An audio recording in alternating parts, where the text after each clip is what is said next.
বুঝাইছে বাইরে মানুষ ফোন দিছি সবাই আসতেছে তাইলে আমি বাইরে বাড়াই কখন বাইরে মানে টেনশন করে আমি কিছু বুঝাইও না আমি দরজাতে খাড়া থাকি আমি দরজা খাড়া আছে আমাকে সরাই দিয়ে উনি দরজা বুঝাইছি যেমনি দরজা বুঝাইছে অমনি এইভাবে না ধরছে ধরে কয়ে কুত্তার বাচ্চা তো এনেছে নদীর মতো পালা দেবো শিয়া বাটার ও ভিটামিন ই সমৃদ্ধ লিলি হালাল বিউটি সোপ তারুণ্যময় উজ্জ্বল ত্বকের জন্য। আমি তো চিকরি করে সবার সাথে ইয়া করলাম ডাকলাম সবাই উঠলো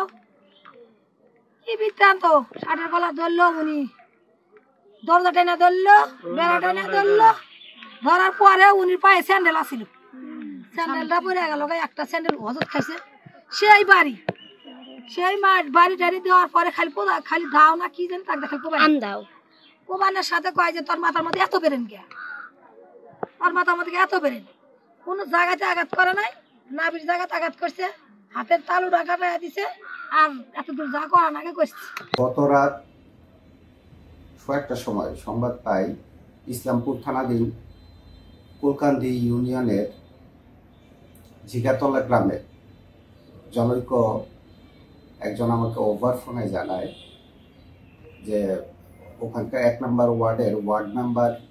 আব্দুর রহিমের লাশ তার উঠানের উপর পড়ে আছে। এই সংবাদ পেয়ে আমি সঙ্গীয় অফিসার ফোর্স সহ তাৎক্ষণিক ঘটনাস্থলের উদ্দেশ্যে রওনা দিই। ঘটনাস্থলে যে আমি মৃত আব্দুর রহিম মেম্বারের লাশ তার উঠানের উপর দেখতে পাই, তার শরীরে ধারালো অস্ত্রের জখম ছিল। তো লাশ পাওয়ার পর আমি লাশের সুরতাল সম্পন্ন করি, ময়নাতদন্তের জন্য জামালপুর জেলা সদর হসপিটালে প্রেরণ করি।